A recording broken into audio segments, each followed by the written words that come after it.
प्रभु के घर में आकर आराधना करते हैं, उसके द्वारा आप अपनी स्ट्रगल्स को, अपनी बीमारियों को आप काट सकते हैं। आपकी लड़ाई किसी लहू और मांस और किसी शारीरिक व्यक्ति के साथ तो है नहीं, आपकी लड़ाई तो शैतान अंधकार की शक्तियों के साथ है।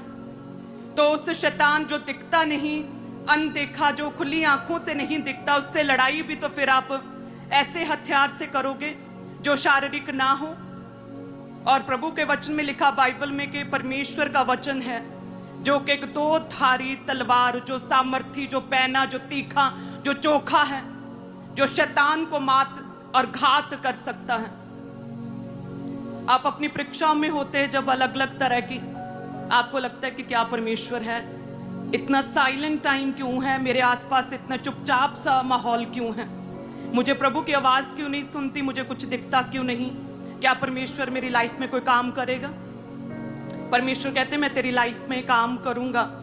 प्रभु कहते कि जैसे जीसस क्राइस्ट, प्रभु यीशु मसीह 40 दिन रात के रोजों में गए तो कहते वहां पर शैतान ने परीक्षा की, उसने देखा कि इस समय प्रभु को क्या सबसे अधिक क्या चाहिए। उसने नोटिस किया कि परमेश्वर कई दिनों से दिन रात भूखे हैं, उन्होंने कुछ खाया नहीं, तो भूख और प्यास के द्वारा मैं परीक्षा में डालूंगा। लेकिन कहते हैं कि प्रभु यीशु मसीह उस परीक्षा में भी, उस भूख और प्यास में भी कहते हैं व्याकुल नहीं थे।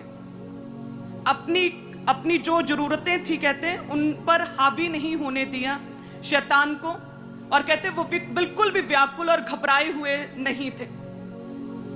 आज इसी रीति से आप कई तरह की कई बार स्ट्रगल्स में और परीक्षाओं में होते हैं और शैतान देखता है कि कौन सी परीक्षा, कौन सी जरूरत है इसकी, कौन सी इसकी कमी, कौन सी कमजोरी है जिसमें मैं इसे परीक्षा में डालूं और इसे वचन से गिराऊं, इसे पाप में गिराऊं, ऐसी कौन सी आपकी कमी है, उसे वो देखता, उसके बीच से आपके जीवन में आपको परमेश्वर से, आत्मिक लाइफ से आपको दूर करना चाहता।